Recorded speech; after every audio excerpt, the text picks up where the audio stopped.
Good evening, girls. Good evening, ma'am. Good evening ma'am. Good evening. तो कैसा रहा तुम लोगों का Christmas?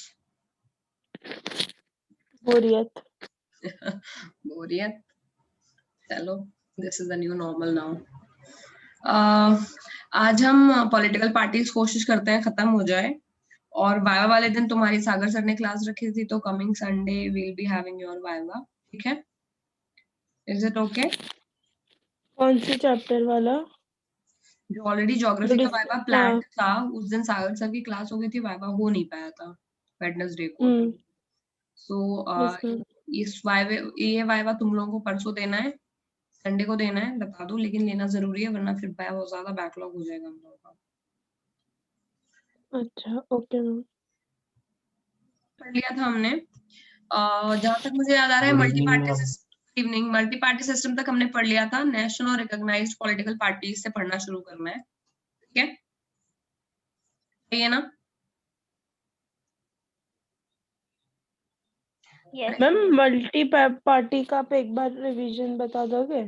Okay, multi party system का मतलब होता है ऐसी कंट्रीज जहां पर दो से ज्यादा पार्टीज हैं, क्योंकि दो पार्टी तो बाई पार्टी होता है सिस्टम, ठीक है?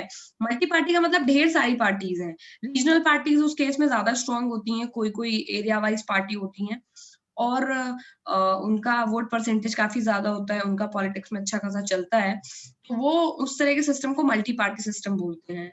इंडिया में मल्टी पार्टी सिस्टम है क्योंकि यहाँ पर हर एक स्टेट में एक मेजर पार्टी है। वेस्ट बंगाल में तृणमूल कांग्रेस है, महाराष्ट्र में शिवसेना है, उसी तरह सपा बसपा यूपी में है, और तमिलनाडु में डीएमके एआईडीएमके है। तो बहुत सारी रीजनल पार्टीज जब स्ट्रांग होती है तो वो system mostly multi party system होता है।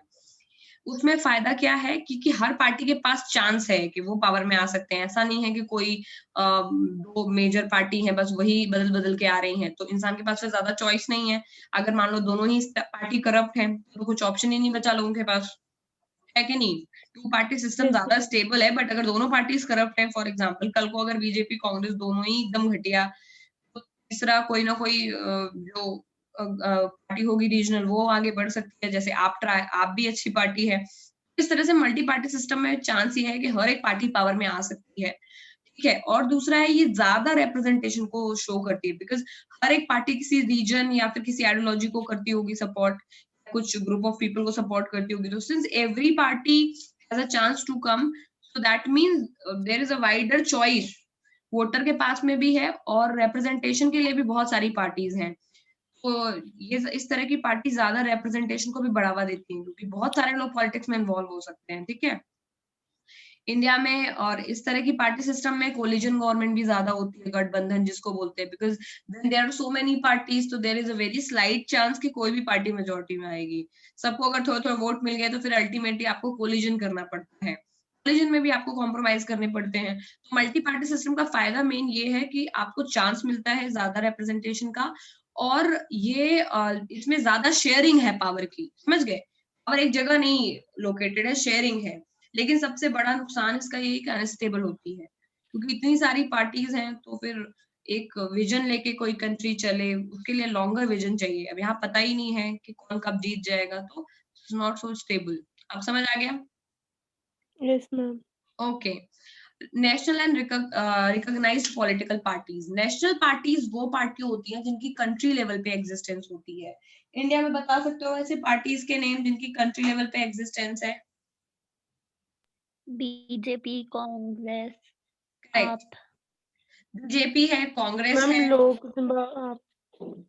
आप अभी कह सकते हैं। तो नेशनल पार्टीज वो पार्टीज होती हैं जो पूरे कंट्री के लेवल पे, अगर मैं तुमको बोलूं अभी के क्या कोई केवल एक पार्टी है अकाली दल, तुमने नाम नहीं सुना, उसका नेशनल पार्टी है वो?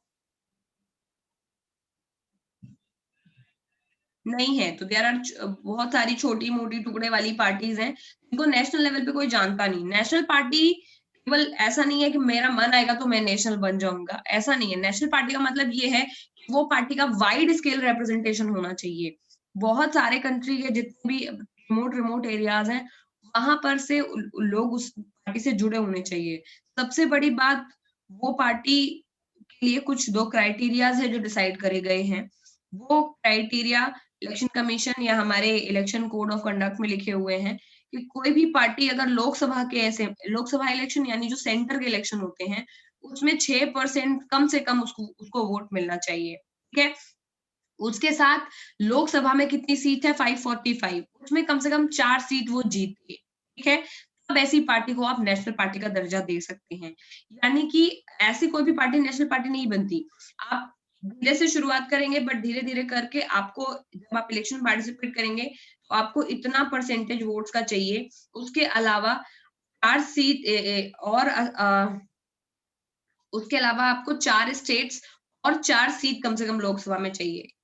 असेंबली इलेक्शन 4 स्टेट्स ऐसा तो ओके, ठीक है। रिकॉग्नाइज करने के लिए तो ये बोल रहे हैं कि हम किसी भी पार्टी को नेशनल पार्टी तब रिकॉग्नाइज करते हैं कम से कम आपके 6% वोट होने चाहिए, ठीक है? अगर 6% वोट नहीं आते हैं, तो 4 स्टेट में आप जीते हुए होने चाहिए। फॉर एग्जांपल 29 स्टेट्स हैं, मान लो कि बीजेपी के 5 कई बार जब बीजेपी इलेक्शन लड़ रही थी तो 5% वोट ही आए लोकसभा में, ठीक है? तो 6% वाला क्राइटेरिया तो फॉलो नहीं हुआ, लेकिन 6% नहीं पड़े, लेकिन बीजेपी 4 स्टेट्स में इलेक्शन जीत गई। 4 स्टेट में इलेक्शन जीतना बड़ी बात है, ठीक है? और उसके साथ कम से कम 4 स्टेट में इलेक्शन जीतने के साथ-साथ 4 सीट आनी चाहिए लोकसभा में। ऐसा नहीं कि 4 स्टेट में इलेक्शन जीते लेकिन सीट नहीं है, तो वैसे पॉसिबल भी नहीं है। अगर आप इलेक्शन जीते हैं 4 स्टेट्स में, तो आपकी 4 सीट होंगी लोकसभा में, ठीक है? तो आप ऐसे 4 असेंबली इलेक्शन जीते, उसके अलावा 4 सीट लोकसभा में आपकी हैं, तभी आपको नेशनल पार्टी का दर्जा दिया जाएगा। किसी को क्राइटेरिया समझ नहीं आया हो, असेंबली इलेक्शन या स्टेट इलेक्शंस की बात कर रहे हैं। यानी कि ये शो करने के लिए है केवल कि आप एक रीजनल पार्टी नहीं है, क्योंकि रीजनल पार्टी केवल एक स्टेट में इलेक्शन जीतती है। जैसे ममता बनर्जी की पार्टी है, वो केवल वेस्ट बंगाल में ही जीतती है, ठीक है? लेकिन अगर वही उसकी पार्टी तृणमूल कांग्रेस अगर वहां पे भी जीत रही है, वेस्ट बंगाल में भी और बिहार में भी और यूपी में भी और एमपी में भी, ठीक है? तो उसको नेशनल पार्टी बोला जाएगा। उसके साथ-साथ उसकी 4 सीट लोकसभा इलेक्शन में भी होनी चाहिए। वो असेंबली से अलग इलेक्शन है। तो लोकसभा इलेक्शन जो हर 5 साल में होते हैं उसमें 4 सीट आनी चाहिए। तो बहुत बड़ा क्राइटेरिया है नेशनल पार्टी को रिकॉग्नाइज करने के लिए। इतना होगा तब किसी पार्टी को नेशनल पार्टी का दर्जा दिया जाएगा, ठीक है? उसके बाद स्टेट पार्टी के लिए भी सिमिलर चीजें हैं। 6% वोट आपके आने चाहिए, लेकिन वो नेशनल इलेक्शन में नहीं। अगर आपको कोई लोकल पार्टी है, उसको अगर स्टेट पार्टी बनना है, स्टेट पार्टी बनने के लिए जो उस स्टेट में जो इलेक्शन होते हैं, उस इलेक्शन में 6% वोट कम से कम उसके आने चाहिए और उसके साथ-साथ 2 सीट असेंबली में आनी चाहिए। ये तो छोटा क्राइटेरिया क्योंकि वो स्टेट की बात है, तो स्टेट असेंबली में 2 सीट जीतनी चाहिए और 6% वोट होनी चाहिए। अगर इतना नहीं है तो उस पार्टी को स्टेट पार्टी का दर्जा नहीं दिया जाएगा, ठीक है? ये क्वेश्चन इंपॉर्टेंट है तो इसको याद रखना है, ठीक है? किसी को कोई डाउट इसमें? No ma'am. ओके, अब बात करते हैं रिकॉग्नाइज्ड पार्टीज ऑफ इंडिया की। सबसे पहली तो हमारी सबसे पुरानी पार्टी है, उसका नाम है इंडियन नेशनल कांग्रेस। ये पार्टी 1885 में बनी थी। सबसे oldest, one of the oldest party है इंडिया में, ठीक? इंडियन पॉलिटिक्स में मेजर इसी पार्टी ने राज किया है और इंडिपेंडेंस के बाद 7 डिकेड्स तक इस पार्टी ने राज किया है, ठीक है? भारतीय जनता पार्टी अगली पार्टी है। फिलहाल इंडियन नेशनल कांग्रेस की हालत बहुत खराब है, तुम लोग समझते ही हो, ठीक है? पता ही है सब कुछ। फिर है बीजेपी। बीजेपी 1980 में बनी थी, बहुत न्यू पार्टी है। अब उस वक्त उसको भारतीय जनता पार्टी नहीं, भारतीय जनसंघ बोलते थे, ठीक है? फिर धीरे-धीरे मॉडर्न इंडिया का एक सपना लेकर के बीजेपी धीरे-धीरे चली, क्योंकि बीजेपी थोड़ा मॉडर्नाइजेशन को सपोर्ट करती है। राइट विंग है, राइट विंग और लेफ्ट विंग मैंने बताया था शायद लास्ट क्लास में। बताया था क्या मैंने? राइट विंग पार्टी वो पार्टी होती है जो इंफ्रास्ट्रक्चर पे, कैपिटलिज्म पे या फिर नहीं मैम। ओके शायद मैंने 9th में बताया होगा। ओके, पार्टी जो होती है वो 3 ओरिएंटेशन की होती है। First orientation is neutral. Neutral का मतलब है कि वो ना तो राइट विंग है ना तो लेफ्ट विंग है, ठीक है? न्यूट्रल है मतलब वो हर एक चीज को किसी पर्टिकुलर आइडियोलॉजी को सपोर्ट नहीं करती। It is neutral. उसका स्टैंड हर एक पॉलिसी में एकदम न्यूट्रल रहेगा। मेजॉरिटी माइनॉरिटी के लिए भी इट विल बी न्यूट्रल, अमीर गरीब के लिए भी it will be neutral party, ठीक है? तो कांग्रेस अपने आप को न्यूट्रल पार्टी बोलती है। कांग्रेस का कैटेगराइजेशन न्यूट्रल में है, बट बहुत लोग कांग्रेस को माइल्ड लेफ्ट भी मानते हैं, ठीक है? वो मैं बताऊंगी क्यों, ठीक? फिर आती है लेफ्ट पार्टी। लेफ्ट पार्टी का मतलब है वो पार्टी जो कम्युनिज्म या सोशलिज्म के आइडियोलॉजी पे चलती है, मतलब जो ज्यादातर वर्कर, पीजेंट या लो क्लास को रिप्रेजेंट करती है, जैसे फार्मर के राइट्स, वर्कर्स के राइट, स्लम डवेलर्स के राइट, हॉकर जो स्टॉल्स होते हैं उनके, रिक्शे वाले, यूनियंस, इन सब के लिए जो लड़ाइयां लड़ते हैं बेसिकली लो क्लास वर्कर्स, वो होती है लेफ्ट पार्टी। लेफ्ट पार्टी एक तरह से मानो वो अमीरों को पसंद नहीं करती है, वो गरीबों को, उनको लगता है गरीबों का हक अमीर मार रहे हैं, वो इस चक्कर में कुछ ज्यादा करेंगे तो अमीरों के साथ भी नाइंसाफी करते हैं। They are basically pro lower class, जिसको वो एलीट क्लास नहीं कहते, उनके वो प्रो होते हैं पूरी तरह से। तो ऐसे लोग ये बिलीव करते हैं कि बड़ी बड़ी जो एमएनसीज हैं वो पैसा खाए जा रही है गरीबों का, तो ऐसे लोग प्रदर्शन भी करते हैं, बट ये विचारधारा बहुत ज्यादा मानी नहीं जाती है। अभी 2 ही स्टेट हैं जो अपने आप को कम्युनिस्ट मानते हैं, क्या communist party of communist China, ठीक है, और दूसरा है रशिया। नाम उनका कम्युनिस्ट है बट प्रेजेंट डे हर कोई कैपिटलिज्म में ही चलता है, ठीक है। कैपिटलिज्म का मतलब है कि जनरल आप इंफ्रास्ट्रक्चर पे, बड़े बड़े प्रोजेक्ट्स पे, बड़े बड़े बिल्डर्स को आप पसंद करते हैं, तो ये यानी कि आप तो रिच हो गए एक तरह से, क्योंकि आप जैसे मोदी जी के लिए बोला जाता है कि ये अंबानी अडानी को पूरा पैसा दिए दे रहे हैं, क्यों? बिकॉज ये टर्म ही कांग्रेस या फिर लेफ्टिस्ट ने निकाला है। बीजेपी राइट विंग पार्टी है, वो क्या करती है, जो बड़े बड़े इन्वेस्टर्स हैं या बड़े लोग हैं उनके साथ साठगांठ करती है, और उनको लगता है कि ये देश का विकास करेंगे। आइडियोलॉजी का फर्क है, लेफ्ट वाले सोचते हैं कि गरीब ही कर पाएंगे कंट्री का जो है उद्धार, तो इनके राइट्स के लिए लड़ना जरूरी है। राइट विंग वालों को ये लगता है कि अमीरों के पास पैसा है, वो इन्वेस्टमेंट कर सकते हैं, तो अमीरों को थोड़ा और मतलब अच्छे से उनके साथ वो करना, बिजनेस वगैरह करना या उनको ग्रोथ का मौका देंगे, तो वो ग्रोथ डाउनवर्ड फिल्टर होगी, मतलब जब वो एक्सपैंड करेंगे तो वो और लोगों को हायर करेंगे, इस चक्कर में देश की इकोनॉमी बढ़ेगी, इंफ्रास्ट्रक्चर बढ़ेगा, तो गरीब भी अमीर हो जाएंगे। राइट विंग अप्रोच है जो बीजेपी फॉलो करती है। लेफ्ट विंग अप्रोच ये है, अमीर वो ये मान के चलते हैं कि अमीर कभी भी गरीबों को अमीर नहीं होने देंगे, तो हमें अपना जो हक है वो छीनना ही होगा।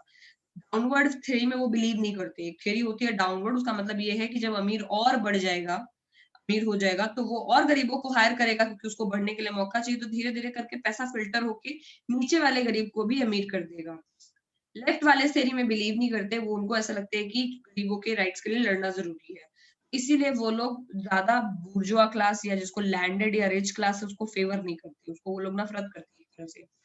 इंडिया में लेफ्टिस्ट पार्टी ममता बनर्जी की पार्टी को माना जाता है, क्योंकि बहुत ज्यादा लेबर क्लास उनके साथ जुड़ी रहती है, और उनका नाम भी मतलब ऑल्दो वो कांग्रेस तृणमूल कांग्रेस उनकी पार्टी का नाम है, बट वो एक तरह से लेफ्टिस्ट पार्टी है। दूसरी इंडिया में लेफ्ट की पार्टी है कम्युनिस्ट पार्टी ऑफ इंडिया, उसका नाम नहीं सुना होगा तुम लोगों ने, लेकिन वो बनाई ही इसीलिए गई थी क्योंकि वो लेफ्ट की विचारधारा को मानती थी। तो बेसिकली वो peasants, worker, forest right, tribals, इन राइट्स के लिए लड़ते हैं पहले। अब उस पार्टी के बहुत कम वोट आते हैं, बट वो नेशनल लेवल की पार्टी वो भी है, ठीक है। उसके बाद एक और पार्टी है न्यूट्रल कांग्रेस है, राइट विंग पार्टी है बीजेपी। अभी किसी को ये अंतर समझ में ना आया हो तो ये देखो लिखा भी है रिकॉग्नाइज पार्टी में 4th पे नाम communist party of India, Marxist. समझ गए? आ गया समझ? अरे हाँ yes ma'am. Okay. Bharatiya Janata party yes ma'am. 1980 में बनी, उस वक्त उसका नाम भारतीय जनसंघ था। बीजेपी का थोड़ा इंफ्रास्ट्रक्चर पे फोकस या मॉडर्नाइजेशन पे फोकस रहता है, क्योंकि ये लोग रिच क्लास को प्रेफर करते हैं, तो ये मॉडर्न इंडिया का जो विजन है वो लेकर के चले, और धीरे धीरे अभी ये एकदम कल्चरल नेशनलिज्म या हिंदुत्व की तरफ। तो 2 इनके बहुत वो इम्पोर्टेंट पॉइंट है, एक तो ये कल्चरल नेशनलिज्म का मतलब एक ऐसा नेशनलिज्म, देश के लिए ऐसा प्यार जिससे आपको कल्चर से भी प्यार है उस देश के। ऐसा नहीं है कि हम इंडिया से प्यार करते हैं लेकिन इंडिया को यूरोप बनने देंगे, तो पर्पज ये नहीं है कि इंडिया यूरोप बने, ना ना, इंडिया यूरोप जितना अमीर बन जाए लेकिन इंडिया में इंडिया के वेद, कल्चर ये सब प्रिजर्व्ड रहे। बीजेपी 2 चीज के लिए बहुत जानी जाती है, एक है कल्चरल नेशनलिज्म, वो कल्चर कभी नहीं भूलते, वो उनकी आइडियोलॉजी का पार्ट है, ऐसा नहीं कि वो नौटंकी कर रहे हैं, हर एक पार्टी का आइडियोलॉजी पे बनी होती है। दूसरा है कहने का मतलब कि दूसरा वो बिलीव करते हैं राइट विंग पॉलिटिक्स यानी कि मॉडर्नाइजेशन पे, इसीलिए इनके जो तुम जब भी इनके प्रोग्राम या कैंपेन देखोगे तो ये 2 तरह की बातें करते हैं, इंफ्रास्ट्रक्चर बिल्ड करना, टेक्नोलॉजी में आगे बढ़ना, और साथ ही साथ हिंदुत्व की, ठीक है, इनका पार्ट है। कांग्रेस का न्यूट्रल स्टैंड रहता है, इसलिए उसकी पॉलिसीज भी एकदम न्यूट्रल रहती है। कल्चर की और इन सब चीजों का वो नहीं मानते। उनको लगता है मॉडर्न वैल्यू लिबर्टी इक्वालिटी है, उनके बारे में बात करने की जरूरत नहीं है। तो कल्चर पे इतना फोकस नहीं देती न्यूट्रल पार्टी, कभी भी रिलीजन को नहीं लाएगी पॉलिटिक्स में, जो भी न्यूट्रल पार्टी होगी। इसीलिए कांग्रेस कभी रिलीजन को बीच में नहीं लाती है, क्योंकि उसका स्टैंड न्यूट्रल है। अगला है बीएसपी, बहुजन समाज पार्टी। ये पार्टी ऑल्दो बहुत पुरानी है, क्योंकि अभी इसकी हालत के हिसाब से फिलहाल तो बीएसपी जो है उसको मायावती लीड कर रही है, लेकिन 1984 में ये पार्टी बनी थी। पार्टी को कांशी राम ने बनाया था, और ये इसलिए बनाया गया था क्योंकि जो बहुजन है, यानी जो लोग मेजोरिटी में हो करके भी दलित और आदिवासी ओबीसी कैटेगरी को रिप्रेजेंट कर रहे हैं, और उनको बढ़ने का मौका नहीं मिला सालों से। क्योंकि ये बात तो सही है कि जो बैकवर्ड क्लासेस हैं वो क्वांटिटी में बहुत ज्यादा है इंडिया में, मतलब ज्यादा मेजोरिटी उन्हीं में की है, लेकिन वो पावर वाली पोजीशंस पे नहीं है। पावर वाली पोजीशंस पे ज्यादा रिच और अपर क्लास लोग हैं, ब्राह्मण, क्षत्रिय, इस तरह के। इस पार्टी को इसलिए बनाया गया था ताकि दलितों को और ट्राइबल्स को और जो बैकवर्ड क्लासेस है उनको लाया जा सके आगे। तो ये एक रिकॉग्नाइज पार्टी है, बीच में काफी फेमस भी हुई थी, प्रेजेंट उसकी हालत खराब है। अगली है कम्युनिस्ट पार्टी ऑफ इंडिया। ये बहुत पहले बनी थी, आजादी के तुरंत बाद 1964 में। ये पार्टी वही मैंने जो भी बताया, लेफ्ट विंग पार्टी है, सोशलिज्म में बिलीव करती है। सोशलिज्म का कहना मतलब है कि कैपिटलिस्ट यानी अंबानी अडानी इन सब के पावर को छीन लो, गरीबों में बांट दो। सोशलिज्म का बेसिक प्रिंसिपल है इंसान को उसकी मेरिट के हिसाब से नहीं, उसकी नीड के हिसाब से मिलना चाहिए। फर्क नहीं पड़ता है कि आसपास वास का कितने इंटेलिजेंट है, अगर ज्यादा जरूरत कृष्णा को है पैसे की, तो इन दोनों का कमाया पैसा उसको दे दिया जाएगा। बल्कि ये कहते रह जाएंगे कि हमने कमाया, हमने मेहनत से कमाया। मेरिट मेरिट या आपकी मेहनत मैटर नहीं करती, आपकी नीड मैटर करती है। सोशलिज्म वाले ये सोचते हैं कि सबको माल मिल बांट के खाना चाहिए, अमीरों का पैसा गरीबों में बांट देना चाहिए, ठीक है, उस तरह का। कम्युनिस्ट पार्टी ऑफ इंडिया जो है वो बिलीव करती है मार्क्सिस्ट, और ये विचारधारा जिसकी मैं बात करी हूँ कम्युनिज्म की, अमीरों को मार के भगाओ और उसका पैसा गरीबों में बांटो, इसके जनक है कार्ल मार्क्स। कार्ल मार्क्स के नाम पर इसका नाम मार्क्सिज्म रखा गया है। और मार्क्स के सबसे बुरे फॉलोवर जिन्होंने मार्क्स का नाम बदनाम किया हुआ है वो है लेनिन, जिन्होंने रशियन रेवोल्यूशन में नाम सुना होगा तुम लोगों ने 9th में। उसी से इस आइडियोलॉजी का नाम मार्क्सिज्म लेनिनिज्म हो गया है। दोनों के नाम के सरनेम के आगे आईएसएम लगा दो, ठीक है।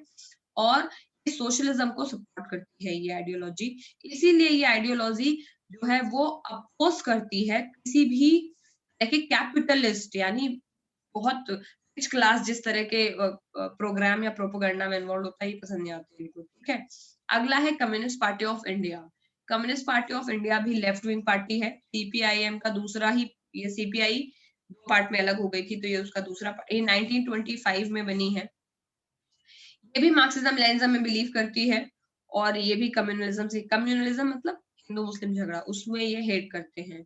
बेसिक आइडिया लग गया होगा। उसके अलावा एक और पार्टी है, उसका नाम है एनसीपी, नेशनलिस्ट कांग्रेस पार्टी।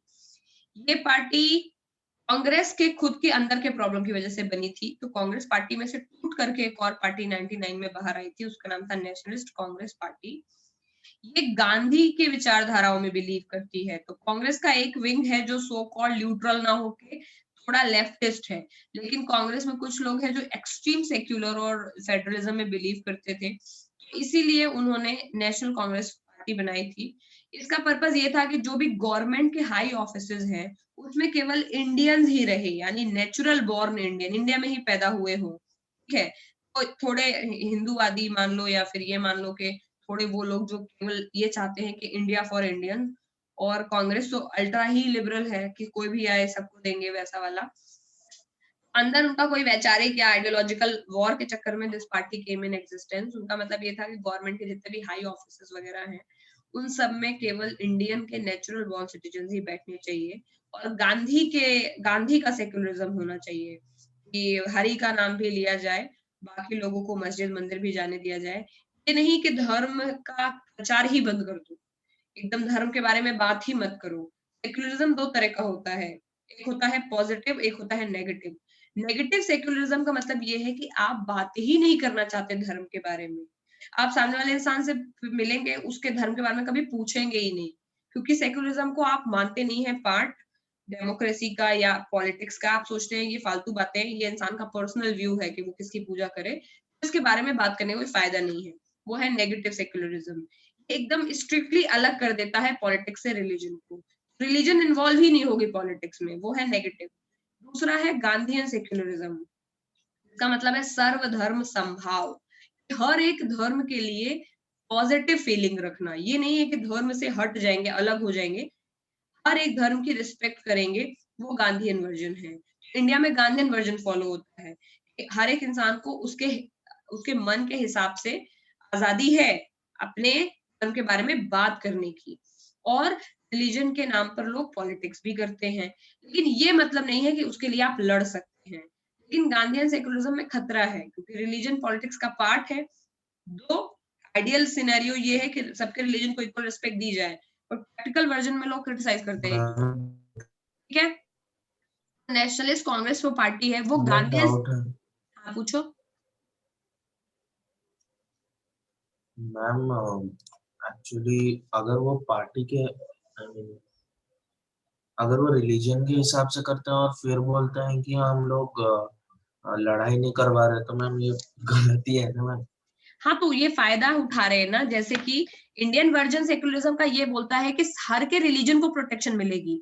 जैसे मैं एकदम एकदम फैक्चुअल एग्जांपल देती हूँ, अगर तुम यूएस में जाओगे और किसी बंदे को चर्च में जाने की परमिशन नहीं है, तो तुम कंप्लेन नहीं कर सकते अथॉरिटी को जाके, क्योंकि वहां पर रिलीजन पॉलिटिक्स का पार्ट नहीं है। वो कहेगी भाई तुमको इजाजत नहीं दे रहा, पोप अपना समझो जा करके, हमको मतलब नहीं, हमको गवर्नमेंट चलानी है, रिलीजन तुम्हारा पर्सनल मैटर है। इंडिया में अगर किसी को मस्जिद में जाने की आजादी नहीं है, वो जा सकता है गवर्नमेंट के पास में कि मैं इस्लाम को फॉलो करता हूँ या मैं हिंदू हूँ, मेरा मस्जिद जाने का बराबर हक है, क्यों रोक रहे हो। कोर्ट, जो इंडिया गवर्नमेंट है, वो प्रोटेक्ट करेगी उसके राइट को। एक तरह से हम मानते हैं कि तुम्हारे पास अधिकार है, इसीलिए फंडामेंटल राइट में एक राइट दिया गया है, राइट टू रिलीजन, यानी हमने तुम्हें रिलीजन प्रैक्टिस करने का भी अधिकार दिया है। अगर हम स्ट्रिक्टली सेक्युलर होते, जैसे वेस्टर्न कल्चर है, हम रिलीजन का राइट नहीं देते, कहते रिलीजन है ही नहीं पार्ट, तुमको जो करना है अकेले में करो, रिलीजन के बारे में कोई बात मत करो। यहाँ पर ये नहीं है, यहाँ पर अगर आप रिलीजियस हैं और आपका रिलीजन के बीच में कोई आ रहा है, तो आप गवर्नमेंट से प्रोटेक्शन मांग सकते हैं। इसको पॉजिटिव सेक्युलरिज्म बोलते हैं, कि हर एक धर्म के लोगों को रिस्पेक्ट भी दिया गया है, उनके धर्म को, उनके धर्म के हिसाब से उन्हें मंदिर मस्जिद ये सब बनाने की परमिशन भी है, और अगर उनको वो पूजा कर रहे हैं तो उनके राइट भी प्रोटेक्टेड है ताकि वो पूजा कर सके। यह है पॉजिटिव सेक्युलरिज्म या गांधीयन सेक्युलरिज्म। इंडिया में यही फॉलो होता है, तभी सबको मंदिर जाने की आजादी है, लड़कियां भी बोल रही हैं कि हमको भी मंदिरों के अंदर जाने दो, तो सब लोग मांग रहे हैं आजादी। लेकिन इसका एक नुकसान है, क्योंकि लोग सेकुलरिज्म का एक्चुअल मतलब समझते नहीं है। उनको लगता है रिलीजन की आजादी है तो रिलीजन के बारे में बात करेंगे, और बात करते करते वो कम्युनल हो जाता है और एक दूसरे को भड़काने लगते हैं। भड़काना अलाउड नहीं है, क्योंकि सेकुलरिज्म कभी भी ऐसा नहीं है कि उसके बीच में, सेकुलरिज्म का मतलब ही यही है, तुम्हें किसी भी धर्म से कोई प्रॉब्लम नहीं है। अगर तुम्हें किसी धर्म से कोई प्रॉब्लम, तुम सेक्युलर नहीं हो। अगर हिंदू होकर तुम मुस्लिम से प्रॉब्लम है, तुम सेक्युलर नहीं हो, क्योंकि सेकुलरिज्म का मतलब ही ये होता है कि किसी से प्रॉब्लम नहीं है मुझे। अब वो दो तरह से हो सकती है, मुझे फर्क नहीं पड़ता कि उसका रिलीजन क्या है, या फिर मैं उसके रिलीजन की भी इज्जत करता हूँ, अपना दूसरा वाला वर्जन है। ठीक है, समझ गया कृष्ण। ये पॉलिटिकल यस पार्टीज तो मैम। अपने गेन्स के लिए मौका और फायदा आउट कर रहे हैं। ये इंडिया इस चीज को, इंडियन कॉन्स्टिट्यूशन सपोर्ट नहीं करता, पार्टीज तो गंदगी मचाते ही हैं। लास्ट में है तृणमूल कांग्रेस, ममता बनर्जी वाली। ये पार्टी वेस्ट बंगाल में 1998 में खुद ममता बनर्जी ने ही बनाई थी, और ये इंडियन नेशनल कांग्रेस का फ्रैक्शन है, ब्रेक अवे, ये भी वहां से निकली है। ठीक है, प्रेजेंटली काफी अच्छी पार्टी है वेस्ट बंगाल में, लगातार इलेक्शन जीत रही है। ठीक है, फिर आता है state political parties. State political parties का मतलब ये है कि वो पार्टी केवल स्टेट में एग्जिस्ट करती है, नेशनल लेवल उसका कोई एग्जिस्टेंस नहीं है। मैक्सिमम पार्टीज इंडिया में स्टेट लेवल पार्टीज क्लासिफाई की है इलेक्शन कमीशन ने, क्योंकि नेशनल पार्टी बनना बहुत बड़ी बात है और हर कोई क्राइटेरिया फॉलो भी नहीं कर पाता है। ये पार्टी जो है वो केवल स्टेट की पॉलिटिक्स में इन्वॉल्व है, इनको कंट्री से कोई मतलब नहीं है, लोकल, इसीलिए इनको रीजनल पार्टीज भी बोलते हैं। ठीक है, लेकिन ऐसा नहीं कि रीजनल पार्टी है तो इनके एस्पिरेशन नहीं है, एस्पिरेशंस तो हैं। इसी को तो ये लोग टुकड़े टुकड़े गैंग बोलते हैं, बीजेपी वाले। सुना है टर्म टुकड़े टुकड़े गैंग? सुना है तो हाँ ना बोलो। No ma'am. बीजेपी वाले थर्ड फ्रंट को, यानी कांग्रेस के अलावा जो बाकी लोग हैं जो पावर में आना चाहते हैं, उनको टुकड़े टुकड़े बोलते हैं, टुकड़े टुकड़े गैंग है ये लोग, हमसे लड़ना चाहते हैं। टुकड़े टुकड़े गैंग का मतलब छोटी छोटी पार्टीज हैं और मिल गई है, मिल के वो चाहती है कि वो पावर में आ जाए, जैसे समाजवादी पार्टी, समता पार्टी, ये सारी पार्टी है, ये नेशनल लेवल की इनकी एस्पिरेशंस हैं। मुलायम सिंह भी एक टाइम पे बनना चाहते थे प्रधानमंत्री, समाजवादी पार्टी के जो नेता हैं। नीतीश यादव बिहार में है, जेडीयू से, वो बनना चाहते हैं प्रधानमंत्री। ये लोग क्या करती है, मौका देखती है कि नेशनल पार्टी अगर झगड़ रही है आपस में, ये लोग छोटा छोटा गठबंधन करके खुद आना चाहते हैं मेन पॉलिटिक्स में। स्टेट लेवल की जो पार्टीज हैं, उनका ये जरूरी नहीं है कि उनकी आइडियोलॉजी केवल स्टेट तक ही लिमिटेड हो सकता है उनके एस्पिरेशंस नेशनल लेवल के हो, लेकिन रियलिटी में उनका एग्जिस्टेंस स्टेट ही है। रियलिटी में वो कहीं एग्जिस्ट नहीं करती नेशनल लेवल पर, ठीक है। पहली बात, और ओवर द इयर्स ये कोशिश करते हैं, कुछ जीत भी जाते हैं, जैसे आप है, पहले स्टेट लेवल पार्टी थी वो केवल दिल्ली में, अब यूपी में इलेक्शन लड़ रही। कुछ पार्टीज हैं जो लोकल से, स्टेट से फिर नेशनल हो जाती है, बट स्टेट लेवल पार्टी का मतलब है कि तुम्हारा एरिया लिमिटेड है, तुम उतनी ही जगह एक्टिव हो, बाकी इंडिया में तुम्हें कोई पूछ नहीं रहा है, ठीक है। अगर no one national party is able to secure a majority इन लोकसभा, तो फिर इनको अलायंस करने के लिए बुलाएंगे। क्यों? स्टेट पार्टी का फिर फायदा क्या हुआ, एक तो वो रीजनल पार्टी रीजनल पॉलिटिक्स में अगर इन्वॉल्व रहेगी तो वो लोगों को और मौका देगी। जैसे कि इसका आप तुम ये समझो कि फिर मैम स्टेट पार्टीज का फायदा ही क्या है, क्योंकि हम इस हर एक स्टेट में अलग अलग पार्टी क्यों रखे, सेंटर पे ऑलरेडी पार्टी है। प्रॉब्लम ये है कि जब कांग्रेस लगातार जीत रही थी, और एक सेंटर के इलेक्शन तो कांग्रेस जीतती चली आई है 70 सालों से, सिंस कोई स्टेट पार्टी नहीं होती थी किसी जगह की लोकल, कांग्रेस क्या करती थी, सेंटर का इलेक्शन भी जीत जाती थी और साथ में सारे स्टेट का इलेक्शन भी जीत जाती थी। तो उस केस में एक छत्र राज हो गया कांग्रेस का, समझ गए।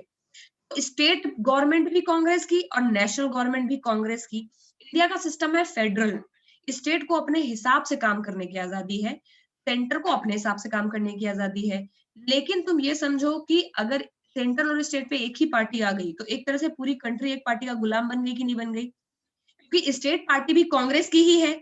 कांग्रेस अगर मन करेगा तो अपने हिसाब से स्टेट्स में रूल लगाएगी, समझ गए। और सेंटर पे बीजेपी है, सारे स्टेट्स में भी बीजेपी है, और कल को बीजेपी अपनी मनमानी करेगी, क्योंकि स्टेट में भी उसी का चल रहा है, सेंटर में भी उसी का चल रहा है।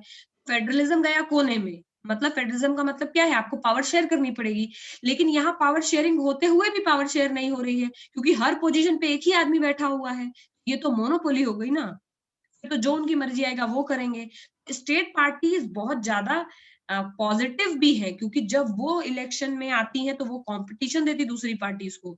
दूसरी पार्टीज के पास ये होता है कि उनकी मोनोपोली ना हो, तो उनको अच्छा काम करना पड़ता है। अब क्या हो गया कि स्टेट में अलग पार्टी है, सेंटर पे अलग पार्टी है, सेंटर को भी सोच समझ के काम करना पड़ता है, स्टेट्स के अधिकार प्रोटेक्टेड रहते हैं। स्टेट वाली पार्टी सेंटर वाली पार्टी से पैसा लेती है, अपने स्टेट में काम करती है, वरना जिस स्टेट में वो जो स्टेट वाली पार्टी है, सेंटर पार्टी है, जिस स्टेट में उसको पसंद आएगा, जिस स्टेट के लोगों को वो दबाना चाहेगी, उस स्टेट में वो कोई काम नहीं करेगी, और जिस स्टेट के लोगों को वो दबाना नहीं चाहेगी, उस स्टेट में वो ज्यादा काम करेगी, वो अपनी मनमर्जी चलाएंगे। लेकिन अभी रीजनल पार्टी है, तो ये लड़के अपना हक लेते हैं कि तुमको इतना पैसा हमको देना होगा, हम तुम्हारे हिसाब से नहीं, अपने हिसाब से काम करेंगे, हमको हमको कॉन्स्टिट्यूशन ने अधिकार दिए हैं। ऐसा नहीं रीजनल पार्टी फायदेमंद नहीं है, फायदेमंद है, क्योंकि वो पॉलिटिक्स को स्ट्रांग बनाते हैं, बाकी पार्टीज को कंपटीशन देते हैं, तो कॉन्स्टिट्यूशन को प्रोटेक्ट करते हैं एट द सेम टाइम। अब बीजेपी को अगर लड़ना ही ना हो कभी यूपी में इलेक्शन, यूपी में उनको लगे हर बार वो जीतेंगे नहीं, तो कभी काम ही नहीं करेंगे यूपी में। लेकिन उनको पता है कि लोकल पार्टीज बहुत स्ट्रांग हैं, जैसे यूपी में पहली बार 30 सालों के बाद आई बीजेपी, वरना समाजवादी पार्टी या बहुजन समाज पार्टी, दोनों में से एक ही पार्टी जीतती थी। बहुत काम करना पड़ा बीजेपी को पिछले इलेक्शन जीतने के लिए, तो सेंटर पार्टी को भी मेहनत फिर करनी पड़ती है, उससे डेमोक्रेसी स्ट्रांग होती है, ठीक है। मोनोपोली से बच जाता है कंट्री, वरना मोनोपोली मतलब इन अ वे डिक्टेटरशिप ही हो गई, ठीक है। Over the last few decades, number and the strength of these parties have expanded. अब इंडिया में धीरे धीरे वोटर्स अक्लमंद हो गए हैं, कास्ट से ऊपर सोच के वोट करने लगे हैं बहुत लोग। धीरे धीरे इन पार्टी की एग्जिस्टेंस भी थोड़ी बढ़ गई है, लोग सोचने लगे हैं, ठीक है। यहाँ तक लोग सोचने लगे हैं कि लोग कंपेयर कर रहे हैं कि हम बीजेपी को वोट दे या आपको वोट दे। तो 2012 में जो पार्टी बनी, लोग उसको वोट दे रहे हैं, और 40 साल पहले वाली पार्टी को वोट नहीं दे रहे हैं, ठीक है। इस तरह से स्टेट पार्टीज दे रही है कंपटीशन नेशनल पार्टीज को, और हरा भी रही हैं, और इस तरह से नई पार्टीज मिल रही हैं पॉलिटिक्स में, और पॉजिटिविटी आ रही है, वरना करप्शन ही फैला रहता है हर जगह। नेशनल पार्टी, और फिर दूसरा फायदा, एक फायदा तो ये मैंने बता दिया कि ये स्ट्रॉन्ग करती है, कंपटीशन देती है पार्टीज को, तो ये डेमोक्रेसी को स्ट्रॉन्ग करती है, कॉम्पिटिटिव स्पिरिट रहती है, तो सबको काम करना होता है। दूसरा क्या है कि जब मान लो कि दो ही पार्टी है स्टेट में, अब वो दोनों ही पार्टी ना जीते, कोई दोनों स्टेट पार्टी नेशनल पार्टीज में किसी को नहीं आई मेजोरिटी, तो क्या होगा, जो स्टेट पार्टीज होती हैं वो फिर मिलकर के गवर्नमेंट बनाती हैं। तो स्टेट पार्टीज को होने का फायदा भी यही है कि अगर नेशनल पार्टी में कोई भी सिक्योरिटी मेजोरिटी ना लाए लोकसभा में, तो फिर स्टेट पार्टीज को मौका दिया जाता है कि आप लोग मिलकर अलायंस बना लीजिए और फिर आप लाइए राज। ठीक है, 1996 से अभी तक कोई भी स्टेट ओके, ये तो खैर ऐसी इंफॉर्मेशन है। ये बोल रहे इंडिया में सिंस बहुत सारी मल्टी पार्टी सिस्टम है, तो कभी बहुत कम ऐसा होता है स्ट्रॉन्ग कांग्रेस का 2002 2000 जितने ऑलमोस्ट सारे इलेक्शन में कोलिजन गवर्नमेंट बनती है। पिछले 2 बार से बीजेपी जीत रही है, फुल मेजोरिटी से जीत रही है, तो कोलिजन नहीं बन रहा है। ठीक है, इसीलिए लोग ज्यादा परेशान हैं, मोदी जी को डिक्टेटर समझते हैं, वरना मोस्टली इंडिया में कोलिजन गवर्नमेंट बनती थी क्योंकि कोई भी पार्टी का मेजोरिटी वोट नहीं आता था। उस केस में कांग्रेस को बहुत गठबंधन करने पड़ते थे। गठबंधन में स्टेट पार्टीज को मौका मिल जाता है क्योंकि स्टेट पार्टी भी नेशनल इलेक्शन में खड़ी होती है, तो उसमें 2-2 3-3 सीट वो लोकसभा की निकालते हैं, तो उनको मौका मिल जाता है कि हम आपको 3 देंगे, 4 देंगे। ये वो एक तरह से हॉर्स ट्रेडिंग हो गई। जब से रीजनल पार्टी स्ट्रांग हो गई है, तो स्टेट पार्टीज को मौका मिलने लगा है, भले ही उनके यहाँ से एक मंत्री बैठा तो सही, कहने के लिए तो हो गया कि नहीं हम पार्लियामेंट में बैठते हैं। ठीक है, स्टेट लेवल से आपका नेशनल लेवल का प्रेजेंस हो गया। 1996 से ऑलमोस्ट हर पार्टी को कभी ना कभी मौका मिला ही है कि वो नेशनल लेवल पे जो गवर्नमेंट बैठी है उसके कोलिजन का पार्ट बन जाए, क्योंकि उनकी मेजोरिटी आती नहीं तो उनको स्टेट से लेना होता है। जिनको ये डाउट है कि स्टेट से कैसे ले रहे हैं, स्टेट पार्टीज भी खड़ी होती है नेशनल इलेक्शन में, समझ गए। उनको स्टेट पार्टी को नेशनल पार्टी का दर्जा नहीं दिया, इसका ये मतलब नहीं कि तुम नेशनल इलेक्शन में खड़े नहीं हो सकते। नेशनल पार्टी का दर्जा तब मिलेगा जब तुम वो क्राइटेरिया फॉलो करोगे, लेकिन स्टेट पार्टी भी खड़ी हो सकती है, समझ गए अंडा। स्टेट पार्टी भी एमपी के इलेक्शन में खड़ी हो सकती है, ऐसा नहीं कि वो सेंट्रल के इलेक्शन में नहीं खड़ी हो सकती, लेकिन वो खड़े होकर के कभी 1 सीट निकालते हैं, कभी 2 सीट निकालते हैं। ठीक है, तो उनको नेशनल पार्टी कहा नहीं जा सकता क्योंकि उनकी उतनी पहुंच नहीं है। ठीक है, नेशनल ये नहीं है कि नेशनल मैम पार्टी फॉर के एग्जांपल अगर वो जीत जाए तो फिर क्या होता है? देखो फॉर एग्जांपल अगर स्टेट पार्टी इलेक्शन में मान लो जीत जाए बहुत सारी सीट, नेशनल पार्टी बन जाएगी, तुरंत क्राइटेरिया फॉलो कर जाएगी ना, इलेक्शन कमीशन को घोषित कर देगा कि नेशनल पार्टी है। लेकिन नॉर्मली स्टेट पार्टीज खड़ी होती है सेंट्रल इलेक्शन तो 1 या 2 सीट जीतती हैं, वो स्टेट पार्टी ही उनको कहा जाता है क्योंकि उनका उतना बड़ा भी प्रेजेंस नहीं है। तो इलेक्शन कोई भी लड़ सकता है, लेकिन तुमको नेशनल पार्टी तभी बोलेंगे जब तुम्हें को वो क्राइटेरिया फॉलो करो, फुलफिल करोगे जो बोले गए हैं, समझ गए। स्टेट पार्टीज बहुत इलेक्शन में खड़ी होती हैं, इसीलिए वो सीट बटा भी लेती हैं, क्योंकि इतनी सारी खड़ी हो जाती है, सबको 1-2 मिल जाती है, फिर कोलिजन गवर्नमेंट बनानी पड़ती है इन लोगों को, एनडीए और यूपीए वालों को। हाँ, क्या बोल रहे हैं, कृष्णा ने सवाल पूछा है कि ma'am if Modi ji will capture power of arm force and impose dictatorship, people are against it, can it happen? अब होने को तो कुछ भी हो सकता है, कल दुनिया खत्म हो सकती है, लेकिन इतना आसान नहीं है क्योंकि कॉन्स्टिट्यूशन अपना बहुत स्ट्रिक्ट है and it is not possible for 1 person to capture it fully. हाँ होता अभी तक तो कांग्रेस खुद कर चुकी होती, बैठे नहीं होते आज के दिन के लिए, क्योंकि ऐसा बनाया ही गया है और ऐसा बनाना पड़ा है क्योंकि इंडिया में बहुत रिलीजन के लोग रहते हैं। कोई एक बंदा डिक्टेटरशिप बनने की कोशिश करेगा तो यहाँ सिविल वॉर हो जाएगा, कोई नहीं बनेगा, फिर डिक्टेटर सिचुएशन हो जाएगी सीरिया वाली।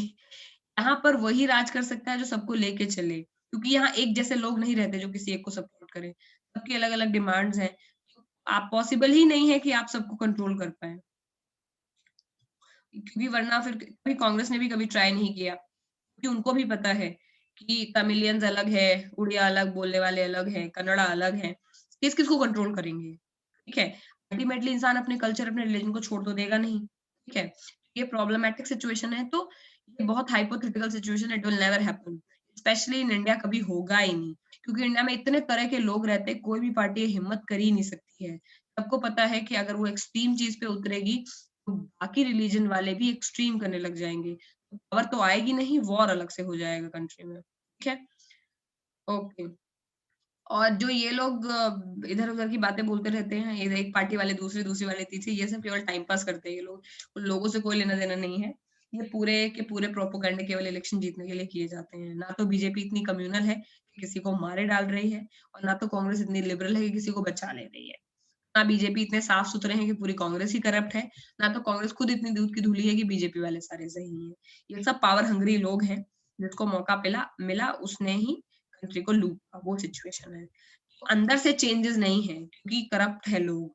तो अंदर से चेंज आएगा, जैसे यूरोपियन कंट्रीज में लोग खुद लॉ फॉलो करते हैं, इसलिए वहां लॉ एंड ऑर्डर है। वहां लॉ एंड ऑर्डर इसलिए नहीं है क्योंकि वहां फोर्स या आर्मी स्ट्रांग है, समझ गए। किसी भी कंट्री में लॉ एंड ऑर्डर तभी अच्छा होता है, सड़कें तभी साफ होती है जब लोग गंदा ना करें। कितने लोग झाड़ू लगा सकते हैं सड़कों पर रोज? बेसिकली वहां के लोगों की हैबिट्स अच्छी हैं, they follow the traffic law, they follow the normal law and order, they have compassion, इसीलिए वो वहां पे लाइफस्टाइल अच्छी है। यहाँ इंडिया में लोग जब तक नहीं सुधरेंगे, और लोग सुधरते एजुकेशन से, जो कि ग्रेजुअल प्रोसेस है, ठीक है। जैसे मेरी मदर कंपैरिजन में ज्यादा लिबरल हूँ, वो ज्यादा पूजा पाठ करती हैं और बाकी लोगों को एक्सेप्ट नहीं करेंगी, मैं करती हूँ। मेरे कंपैरिजन में कल को तुम लोग लिबरल हो जाओगे। Education is the solution. ऐसा भी नहीं है कि वो ऊपर से ऐसे आए हैं, they are more educated, advance countries हैं, हमसे 100 साल आगे हैं। उन्होंने गुलाम बनाया है, हम बने हैं। इस चक्कर में वो एजुकेटेड है, इसलिए उनके यहाँ का कल्चर ऐसा है। टाइम में इंडिया में भी कल्चर धीरे धीरे डेवलप हो रहा है। यहाँ के लोग भी फिर करप्शन को पसंद करना बंद कर देंगे, बिल्कुल आम आदमी पार्टी ऐसी पार्टी को वोट देंगे, एकदम करप्शन फ्री कंट्री हो जाएगी। तो अपने आप ही सिचुएशन पॉलिटिक्स में भी देखने को मिलेगी, ठीक है। तो जो पॉलिटिक्स होती है उसको अंडरस्टैंडिंग से देखा जाता है, कभी इमोशन से नहीं, क्योंकि उनको कोई किसी के सगे नहीं हो कि बीजेपी बहुत अच्छा सोच रही है और कांग्रेस, दोनों ही एक ही जैसे हैं। In fact for that matter any party in the world, they only वो लेते हैं इलेक्शन को एज अ कॉम्पिटिशन या एज अ एग्जाम जो उनको पास करना है। उनको लोगों की नहीं पड़ी, कोई इतना आइडियलिस्टिक नहीं है इस दुनिया में। Challenges to the political parties. आप पॉलिटिकल पार्टीज की बातें कर ली, लेकिन इंडिया में पॉलिटिकल पार्टीज के चैलेंजेस क्या हैं?